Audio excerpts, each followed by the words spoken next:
Muy bien, pues buenas tardes, una vez más les damos la bienvenida. Vamos a continuar con lo que es el Evangelio de Lucas. Acuérdense, estamos en el Nuevo Testamento, los Evangelios, estudio bíblico. Evangelio de Lucas, capítulo 17.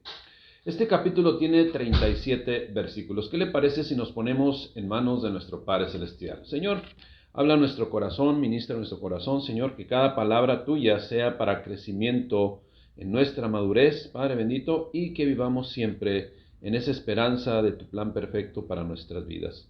En el nombre de Cristo Jesús, Señor, aquí está nuestro corazón, lo ponemos delante de tu presencia, en Cristo Jesús. Amén.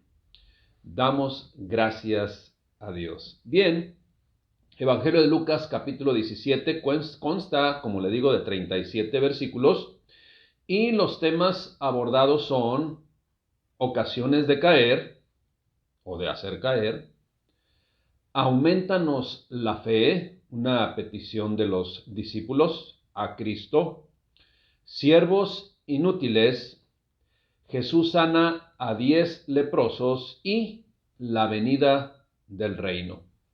Los personajes que aparecen en este capítulo son Jesús, siempre, los discípulos, 10 leprosos, los tremendos fariseos que siempre entran, por llamarlo así, en acción, ¿sí? Y como referencia, para hacer una analogía, también es mencionado Noé en este capítulo. Así es de que vamos a iniciar con la predicación, con la enseñanza de este capítulo 17 del Evangelio de Lucas. Acompáñenme, por favor, a los primeros versículos del capítulo de Lucas 17. Versículos del 1 al 4. Y antes de compartir con ustedes estos versículos del 1 al 4, le comento lo siguiente. Es muy importante esto que voy a comentar anticipadamente. Este capítulo número 17 es dedicado, ¿sí?, y debe de ayudarnos a pulir la fe, por llamarle así, a pulir la fe de todo creyente.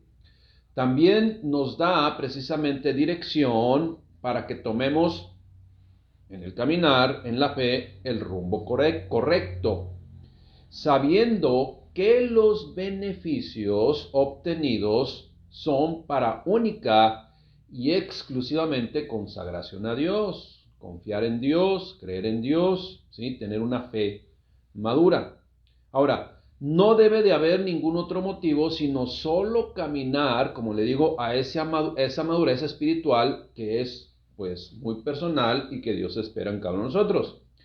Y no olvidar que estas enseñanzas, o que en estas enseñanzas el Señor Jesucristo está así frente a sus discípulos, pero los fariseos estaban escuchando todo, los cuales ya tenían su corazón endurecido y además pensaban que eran superiores a los demás, ya que la mayoría de este grupo de los fariseos pues tenían cierto poder económico y además también pues tenían cierto poder político.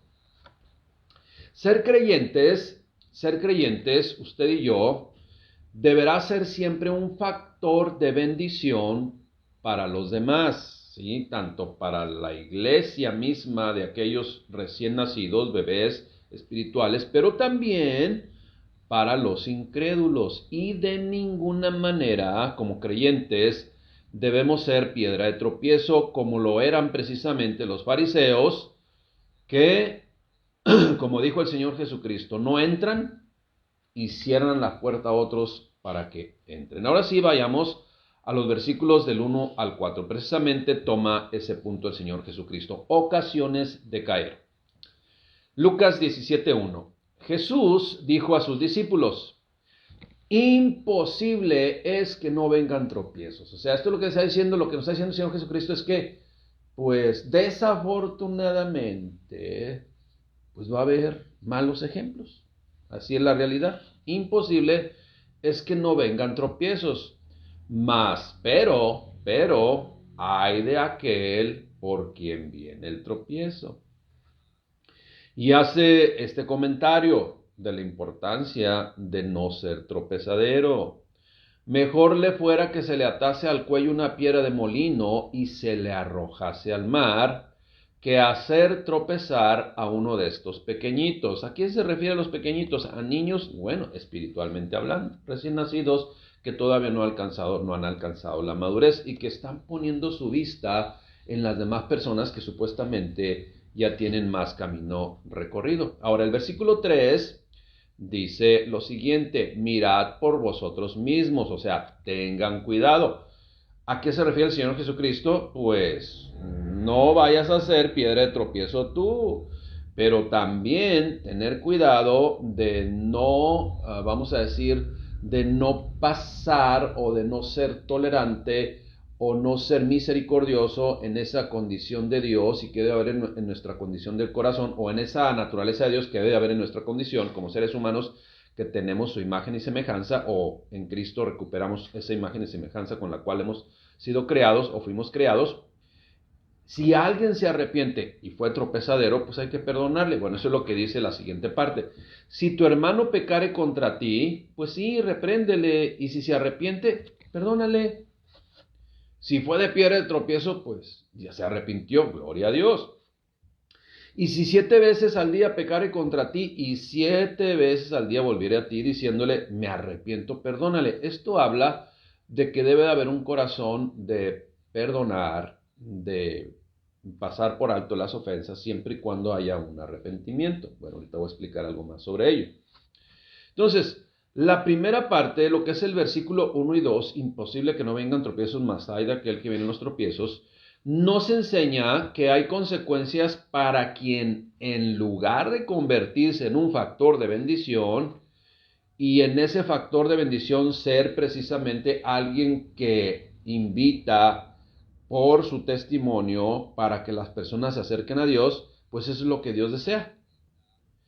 Y sí, se convierten también, o sea, estos maduros, creyentes maduros que no son piedra de tropiezo, que no son piedra de tropiezo, se convierten en referencia precisamente para buscar o para poner en ciertas personas pues esa inquietud de buscar de Dios, de buscar de Dios.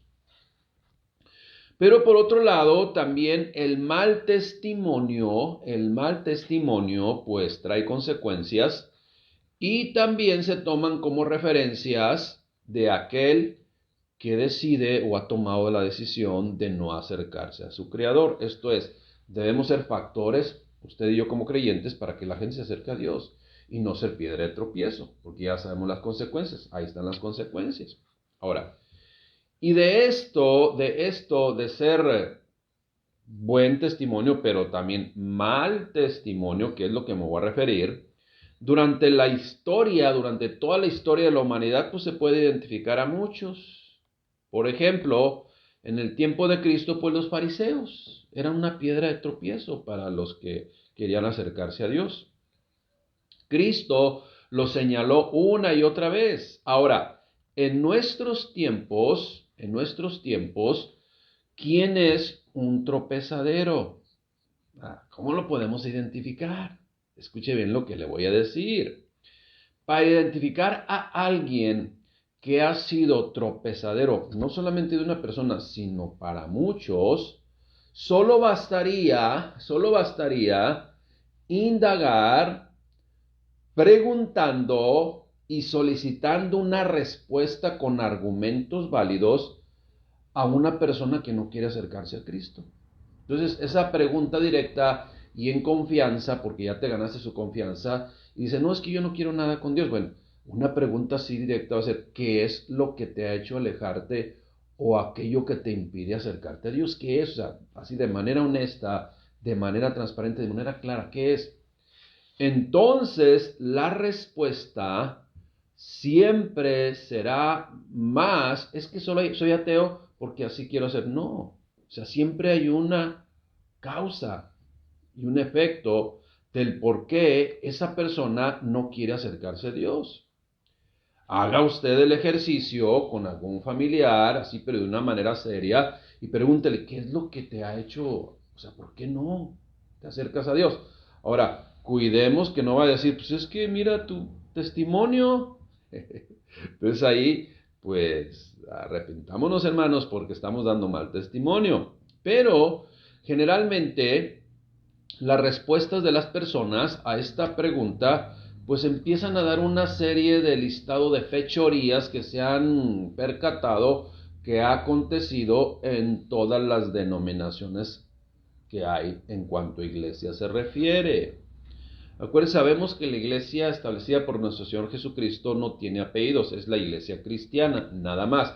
La iglesia bíblica cristiana. ¿Qué es la iglesia bíblica cristiana? Pues la que enseña 100% la palabra de Dios, la Biblia. Llegas y se predica el mensaje de Cristo, se abre la Biblia, se lee la Biblia y se explica la Biblia, ¿sí? Se comparte la Biblia. Ese es en el sentido correcto. Bien importante, en el sentido correcto, no en interpretaciones incorrectas. Ahí la única forma de saber si es el sentido correcto o no es el sentido correcto, pues es conociendo la Escritura. Bien, pero te van a contestar, no, pues es que pues son unos abusadores, son unos pederastas.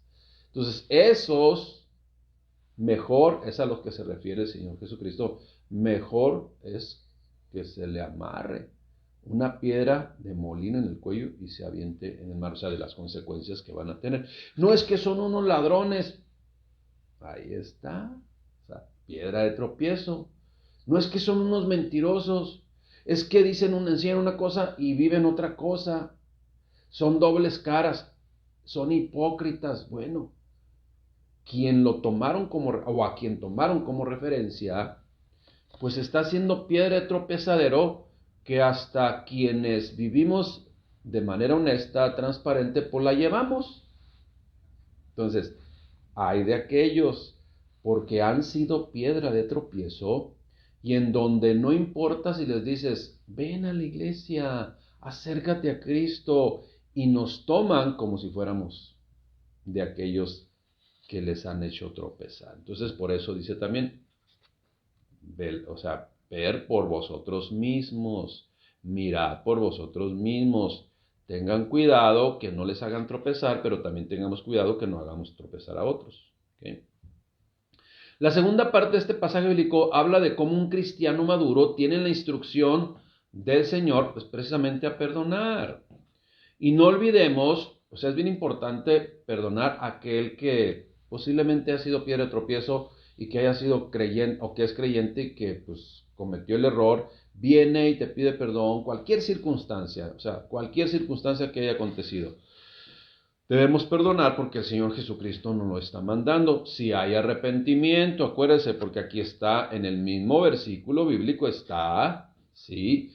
Y si 7 veces al día pecare contra ti y 7 veces al día volviere a ti diciendo, me arrepiento, entonces perdónale. Ahora, ese perdón, ahí donde debemos también de enfatizar, ese perdón que usted le entrega o le otorga a terceras personas que le ofendieron, que le afectaron, que le dieron mal testimonio y vino y pidió perdón de corazón, acuérdense, no es para liberarlos a ellos de sus culpas, no Dios tratará con ellos, ¿sí? No es para liberarlos a ellos de sus culpas. El dar perdón, nosotros a ellos, es liberarnos a nosotros de algo que nos pudiera estar haciendo daño, precisamente porque las personas nos ofendieron. Esto es, no le vas a dar sanidad a ellos o liberar a ellos, nos vamos a traer sanidad nosotros y nos vamos a liberar de las cargas de opresión, de amargura, de todas las cosas que pueda haber si no perdonamos. Entonces, el perdón que nosotros damos no es como el perdón que Dios da. Dios nos da el perdón para librarnos a nosotros de toda vamos a decir, de la condenación, ¿sí? Porque no vino Cristo a condenar al mundo, sino vino Cristo a que el mundo sea salvo por él. O sea, vino a perdonar en ese sacrificio de la cruz del Calvario y vino a perdonarnos a nosotros. Es el perdón que Dios da.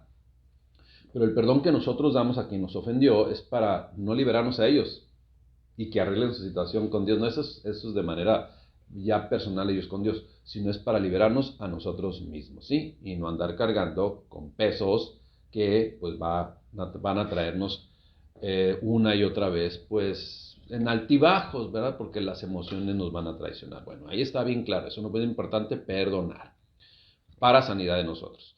Versículos del 5-6. Aquí hay una frase que se titula aumentanos la fe, ¿sí? ¿Y qué es lo que mencionan aquí? Dice Lucas 17:5. Vinieron los apóstoles al Señor y dicen, aumentanos la fe. Esa es la frase, aumentanos la fe. Entonces el Señor dijo, y les contesta de esta forma, si tuvieras fe como un grano de mostaza, podrías decir a este sicómoro, o sea, a este árbol vamos a decir, este árbol, ¿qué es un árbol sicómoro? De la especie, vamos a decir, que da moras, o una especie de higo que da moras, por eso se llama sicómoro, ¿sí? Es un árbol de la familia de las moras, un poco más grandes, que hay en la zona donde se dio este pasaje, ¿no? Dice, entonces podrías decir a este sicómoro, desarráigate, esto es, arráncate y plántate en el mar y os obedecería. Ahora, esta frase que dijo el Señor Jesucristo es para que efectivamente le digas a un árbol y pruebes que le digas a un árbol y que se salga y se aviente al mar o se fiembre en el mar o se cambie a otro lugar. O sea, no es una analogía, está hablando en sentido figurado de cómo debe de operar la fe, ¿sí? O sea, también, por ejemplo, viene en otro evangelio que le dirás a esta montaña que se moverá. A ver, tú, cerro que está enfrente, muévete para acá. Y voy a ayunar y voy a orar y no se ha movido. O sea, es una analogía, es un ejemplo solamente de cómo debe ser y cuál debe ser nuestra fe. No es, o sea, ¿para qué te sirve que se mueva el terreno? Pues, ¿para qué te sirve que se desarraigue el árbol? No, es una analogía, es un ejemplo de cómo funciona la fe. Ahora, dice aquí que aumentanos la fe. Ahora, ¿qué es aumentar la fe? Debo aclarar que no hay poca fe o mucha fe. O sea, no hay fe. Ay, que tienes poquita fe o mucha fe, grande fe. No, no hay poca ni mucha fe. Hay fe y no hay fe. Cuando tú mencionas o cuando tú lees que dicen,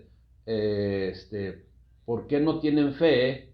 U hombres de poca fe, cuando dice hombres de poca fe, el Señor Jesucristo les dice, si usted se va al original, no dice, es que tenían poquita fe. No, ahí en el griego, pistis es fe. Y si usted va al original y lee cuando se refiere hombres de poca fe, no es que tengan poca fe, sino dice el término original apistis. Y la preposición a es de negación de fe, o sea, sin fe. Entonces hay fe o no hay fe. Entonces, cuando dicen aumentanos la fe, le está haciendo referencia a que nuestra fe sea madura. Porque vivimos una fe, vamos a decir, objetiva, por llamarle eso, y te le explico a qué me refiero con eso. Entonces, una vez más le digo, debo aclarar que no hay poca fe o mucha fe. Lo que sí hay es fe madura o fe inmadura. O vamos a llamarle así, fe inmadura objetiva. ¿Cuál es la fe inmadura objetiva? Bueno, si vamos a definir qué es la fe, de acuerdo a Hebreos 11:1, dice, es pues la fe, la certeza de lo que se espera. Esa es una fe objetiva. O sea, si yo obedezco, pues vienen bendiciones. Todas las de Deuteronomio 28 me alcanzarán. Fe objetiva, ¿sí? Que no es madura. Y la fe madura es la siguiente parte de Hebreos 11:1. Es pues la fe, la certeza de lo que se espera. Pero ¿cuál es? La convicción de lo que no se ve. Esa es la fe madura, la cual Dios nos quiere que se haga realidad en nosotros, ¿sí? Entonces, la fe objetiva, esto es, creo porque puedo comprobar el hecho. Y obedezco, van a venir estas bendiciones, ahí vienen, lo creo, sí, gloria a Dios. Pero es una fe objetiva, por llamarla así. Pero la fe madura, aunque no se compruebe con hechos, la vivo y pase lo que pase, no se mueve, es inamovible esa fe. Esto es, la fe madura no depende de las circunstancias, pues es la convicción de lo que no se ve, o a pesar de lo que se ve, también. ¿Okay? Entonces, cuando le dice, aumentanos la fe, dice, que sea madura su fe, por favor. Ya no estén batallando con niñerías o inmadureces, ¿sí? Que su fe sea madura y no inmadura. No la fe de un bebé, sino la fe de una persona madura que cree no solamente en las cosas que se ven, sino en las que no se ven. Amén. Entonces, eso es lo que debemos nosotros también pedir a Dios que nuestra fe sea madura, porque si nuestra fe no es madura, van a venir circunstancias y entonces ahí va, y te quiero ver, ¿ok? Entonces, a pesar de lo que pase o de lo que no pase, nuestro camino debe ser en Cristo Jesús. Pésele a quien le pese, principalmente a nosotros mismos. Siervos inútiles, versículos del 7 al 10, siervos inútiles, ¿sí? Bueno, la primera fue del 5 al 6, ¿sí? Bueno, del 1 al 4, del 5 al 6, aumentaron la fe, y ahora del 7 al 10, siervos inútiles. Lucas 17, 7, pregunta el Señor Jesucristo: ¿quién de vosotros, teniendo un siervo que ara o apacienta ganado, al volver él del campo, luego le dice, pasa, siéntate a la mesa? No le dice más bien, prepárame la cena, pues haz lo que sigue, ¿no? Prepárame la cena, ciñete y sírveme hasta que haya comido y bebido, y después esto, pues, come y bebe tú, o sea, tú cenas. Fíjese, o sea, lo que está diciendo, ¿quién de vosotros teniendo un siervo viene de trabajar en el campo, viene de trabajar y luego lo estás esperando y ya, oye, ya te tengo la sopa servida o la cena servida? No, le va a decir, bueno, y ahora ya terminaste con eso, haz lo que sigue. Eso es lo que está diciendo, ¿no? Porque eso era en el contexto sociocultural lo que le estaba poniendo una analogía de lo que sucedía en ese tiempo. No le dice más bien, prepárame la cena, ciñete, ¿verdad? Ahora sí que ponte el mandil y sírveme hasta que haya comido y bebido, y después de esto come y bebe tú. Y luego dice, agrega, ¿acaso da gracias al siervo porque hizo lo que se le había mandado? Dice, pienso que no, ¿verdad? No sé ustedes, pero yo pienso que no. Así también vosotros, cuando hayáis hecho todo lo que os ha sido ordenado, decid, siervos inútiles somos, porque lo que habíamos de hacer hicimos. O sea, ¿qué esperamos de más? Nada, nada absolutamente, porque única y exclusivamente estamos obedeciendo lo que tenemos que obedecer, y si estamos haciendo y obedeciendo lo que tenemos que hacer y obedecer, ¿qué estamos haciendo de más? Absolutamente nothing, nada. Como creyentes, iglesia, y aquí es un reto que yo quiero pasar a cabo nosotros, como creyentes en el Señor, ¿qué esperamos? ¿Qué esperamos nosotros? ¿Reconocimiento? ¿Logros humanos? ¿Solo el interés de no ir a condenación? Yo tengo que creer en Dios porque imagínate no ir a condenación y ese es mi interés único exclusivamente. Todo esto que acabo de mencionar es prometido por Dios para sus hijos, efectivamente. Pero si somos creyentes solo por conveniencia carnal, entonces dudo que lo seamos. Porque estamos hablando de una conveniencia carnal, ¿sí? Todo lo que hacemos, esto es lo que debe de acontecer, todo lo que hacemos usted y yo como hijos de Dios, debe de ser única y exclusivamente porque le amamos sin esperar nada a cambio. Porque entonces si yo lo espero y además lo exijo o lo quiero arrebatar, porque sé que Dios, ahora todavía le exijo porque tú lo prometiste, entonces ya no es lo que Dios espera de nosotros. Eso es obtener humanamente lo prometido por Dios, y en esto hay una línea muy delgada entre fe y hacer la voluntad de Dios como siervos inútiles y fe aparente y hacer las cosas porque si no me va mal. Es una motivación incorrecta.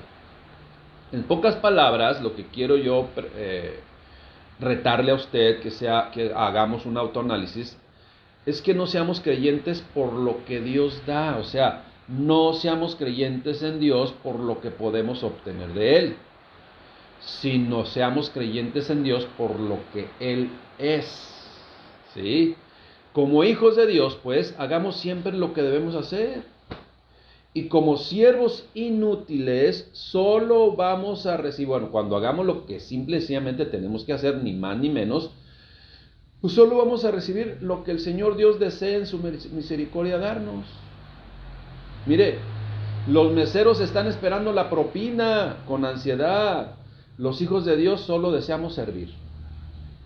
Los hijos de Dios solo deseamos servir, no esperando absolutamente nada a cambio, aunque sabemos que Dios es todo misericordioso y es bondadoso y va a cumplir sus promesas.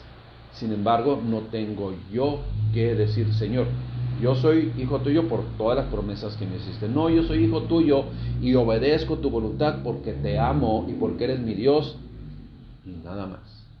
Ya lo que quieras hacer conmigo, yo sé que va a ser perfecto, pero ahí está tu voluntad. ¿Sí? Eso es lo que tenemos que hacer. O sea, no esperar la propina. Amén. Versículos del 11 al 18. Jesús limpia a 10 leprosos. Lucas 17:11. Lucas 17:11. Yendo Jesús a Jerusalén, pasaba entre Samaria y Galilea. Y acuérdense que todo esto que está aconteciendo en el capítulo 17 del libro del Evangelio de Lucas, los fariseos ahí estaban, como dicen, ojo de chícharo, estaban escuchando. Yendo Jesús a Jerusalén, pasaba entre Samaria y Galilea, y al entrar en una aldea, le salieron al encuentro 10 hombres leprosos. Esos no podían entrar al pueblo. Tenían que estar alrededor de 150 metros de lejos, no se pueden acercar. Los cuales se pararon de lejos, por eso menciona aquí que ellos tenían esa limitación. Y alzaron la voz, esto es, gritaron diciendo: Jesús, Maestro, ten misericordia de nosotros. Cuando él los vio y escuchó, ¿verdad?, lo que le estaban gritando, les dijo: vayan y muéstrense a los sacerdotes. Ahora bien, de acuerdo a las reglas establecidas, ellos no podían acercarse o ir al sacerdote si no estaban limpios. O sea, en este caso, si eran leprosos, no podían acercarse al pueblo, ni mucho menos al sacerdote porque se consideraban impuros. Al templo no, porque se consideraban impuros. Pero él les mandó: vayan y muéstrense a los sacerdotes. Y aconteció que mientras ellos iban en obediencia, fueron limpiados. Entonces uno de ellos, ahora fíjese bien el término aquí, fueron limpiados, o sea, fueron sanados de su lepra. Entonces uno de ellos, viendo que había sido sanado, volvió glorificando a Dios a gran voz. O sea, volvió al Señor Jesucristo glorificando a Dios, gritando y dando gracias a Dios a gran voz. Y se postró su rostro en tierra a sus pies, ¿sí?, dándole gracias. Y además este era samaritano. ¿Ok? Este era samaritano. Ahora, ya no tenía lepra. Mientras iba en esa obediencia a Dios, ya no tenía lepra, fue limpio. Y entonces, esto ya podía venirse y acercarse, ya no gritarle de lejos, sino acercarse, y se postró a los pies del Señor Jesucristo. Y este era samaritano, o sea, uno era extranjero, no era del pueblo de Dios, pues los demás no sabemos. Ahora, respondiendo, Jesús dijo: ¿no son 10 los que fueron limpiados? O sea, ¿que no mandé a 10 para allá? ¿Y los 9 dónde están? No hubo quien volviese y diese gloria a Dios sino este extranjero. Y esta frase del Señor Jesucristo apertura la posibilidad de que los demás pudieron haber sido del pueblo de Dios, pero no regresaron a agradecerle. Y entonces a este uno que llegó, que regresó, le dijo: levántate, vete. Ahora ya cambió el término de limpiado a salvado. Y ahí hay una gran diferencia, hermanos. En realidad, este pasaje bíblico debe llevar el nombre de uno solo salvado entre 10. ¿Sí? Uno solo salvado entre 10. Hermanos, iglesia, cuando alguien, así como usted y como yo, ha recibido una grande bendición de Dios, el toque de Dios, la fe de Dios en nosotros, y somos conscientes de ello, vivimos toda la vida agradecidos. Vivimos toda la vida agradecidos. Y en este caso solo fue uno. Los demás fueron sanados físicamente, pero no espiritualmente. En unos años más, pues, se iba a notar la diferencia abismal entre ser solamente limpiado y sanado. Le pongo una analogía en nuestros tiempos. Esta analogía en nuestros tiempos, haga de cuenta que es, vamos a llamarle un ejemplo que podemos comprender fácilmente qué es lo que el Señor nos quiere enseñar acá. Mire, usted sabe que desafortunadamente hay personas que son pues presas de de la drogadicción. Entonces, ahí hay centros de rehabilitación. Pero si la persona que es adicta, desafortunadamente, y porque pues se involucró en cosas incorrectas y poco a poco cayó en esa trampa,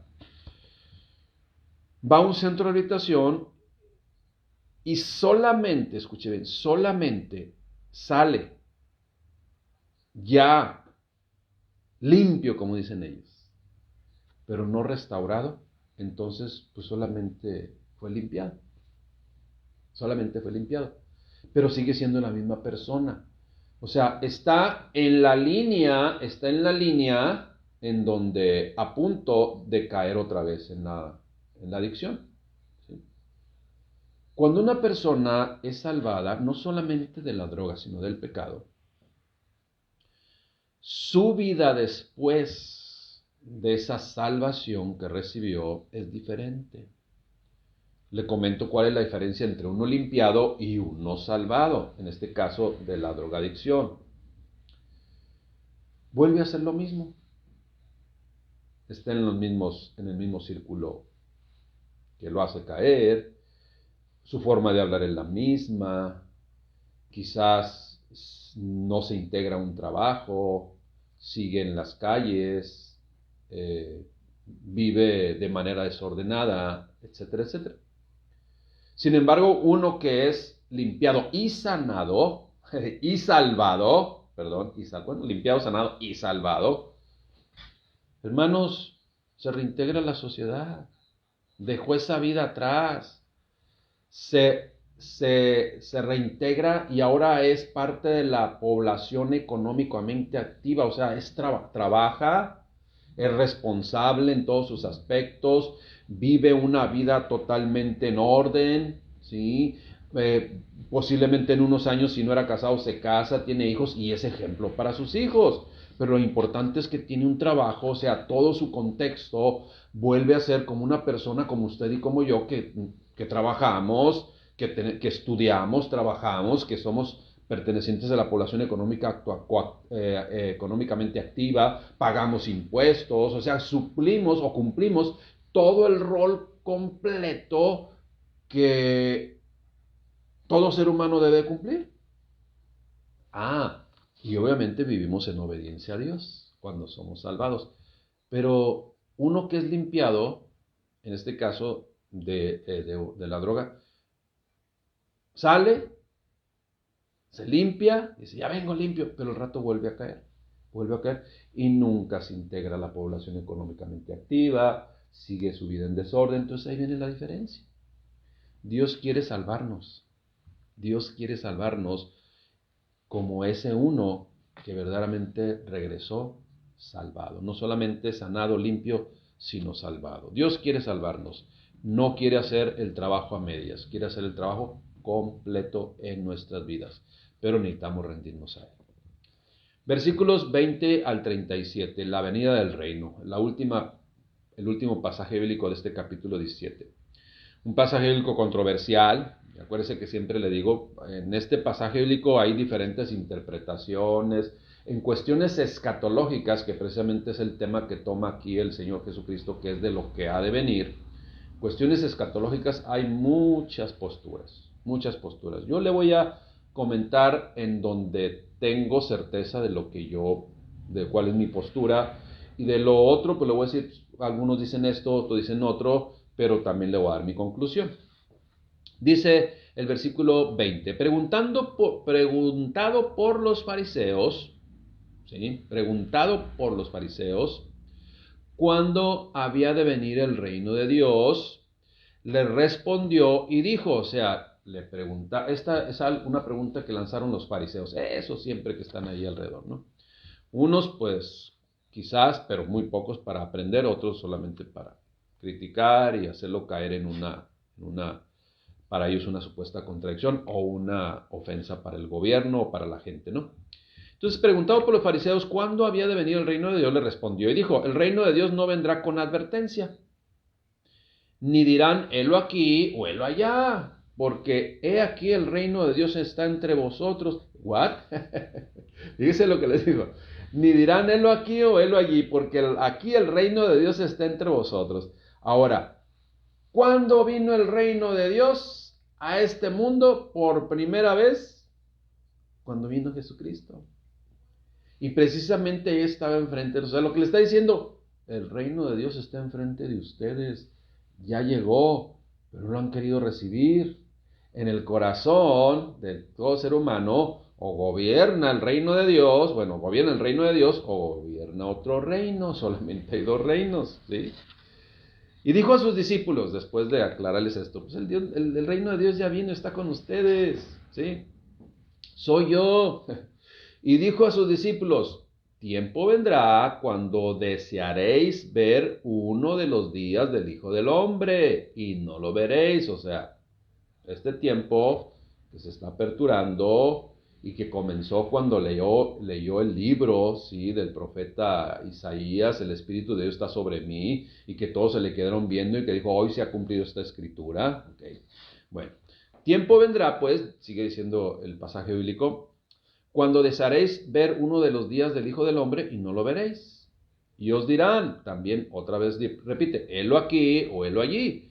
No vayáis ni lo sigáis, porque como relámpago que al fulgurar resplandece desde el extremo del cielo hasta el otro, así también será el Hijo del Hombre en su día. Pero primero es necesario que padezca mucho, o sea, paso por paso. Y sea desechado por esta generación, como lo están haciendo los fariseos que tengo aquí enfrente. Como fue en los días de Noé, así igualito, rechazaron las advertencias. Cuando dice, como en los días de Noé, está hablando, rechazaron las advertencias y se rieron de él, así se están riendo de mí también. O sea, como en los días de Noé, así también será en los días del Hijo del Hombre. Comían y bebían, se casaban, se daban en casamiento, ponían a Dios allá lejos o ni siquiera lo consideraban, hasta el día en que entró Noé en el arca y vino el diluvio y los destruyó a todos.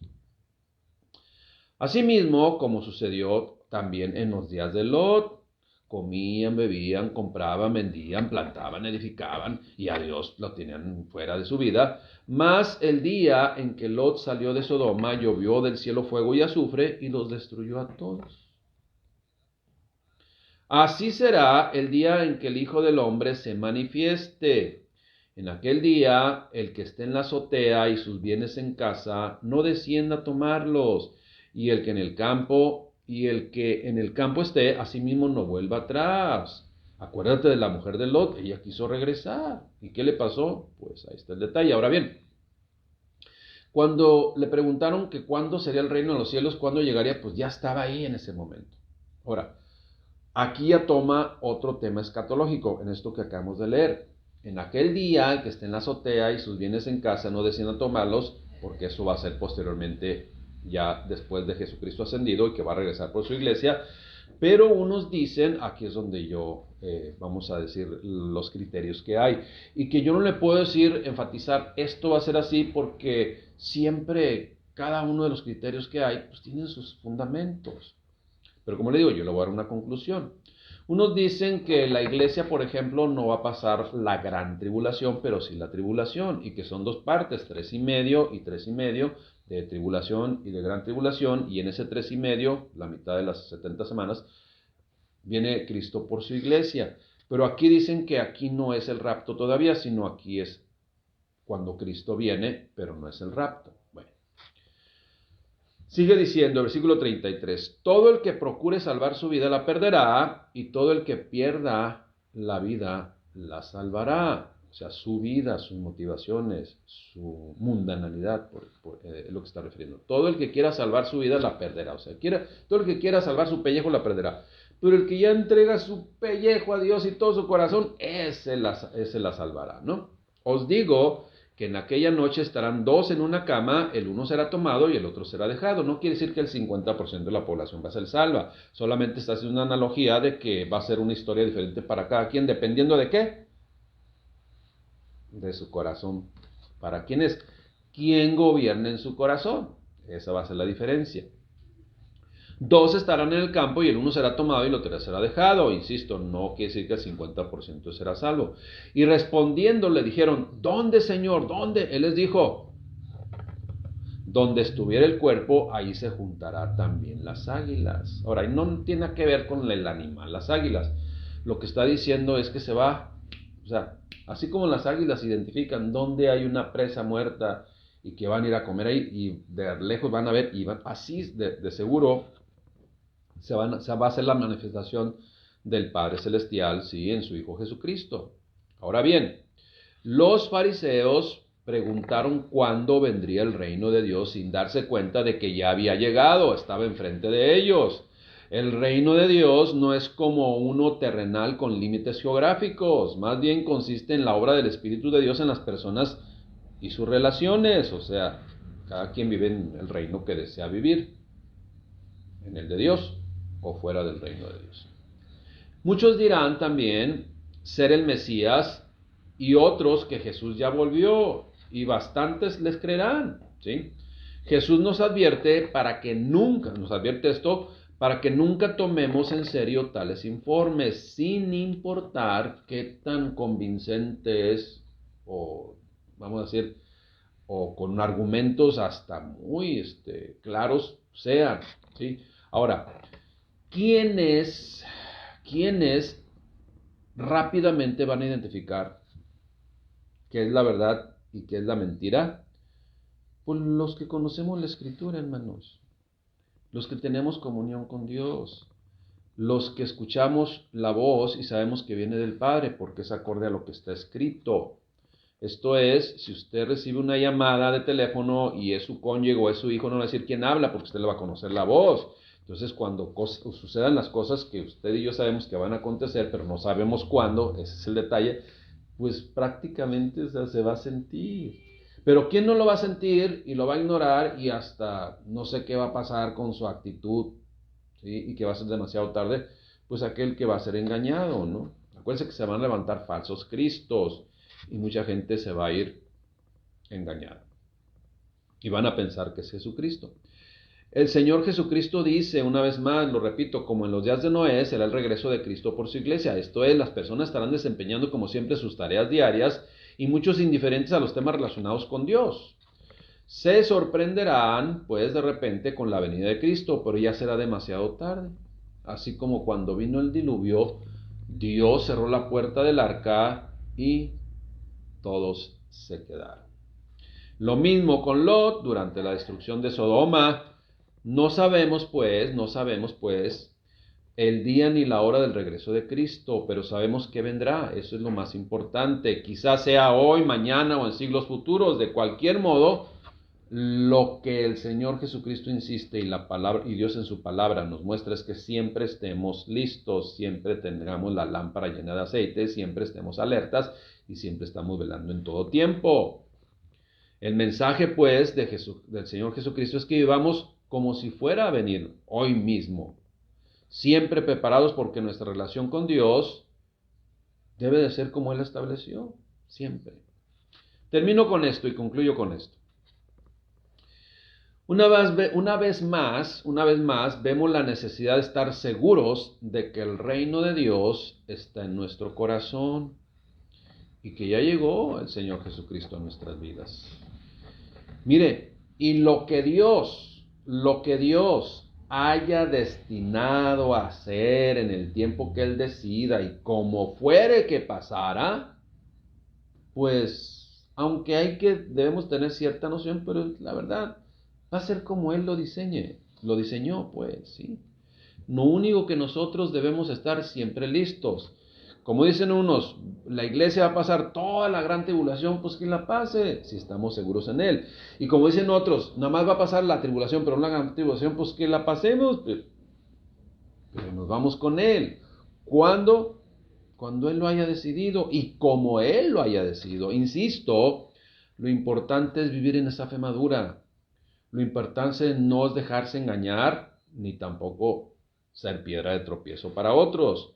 Lo importante es perdonar como el Señor nos mandó al que se arrepintió. Y lo importante es siempre vivir agradecidos porque Dios derramó su gracia y nos salvó y debemos siempre vivir agradecidos con Él.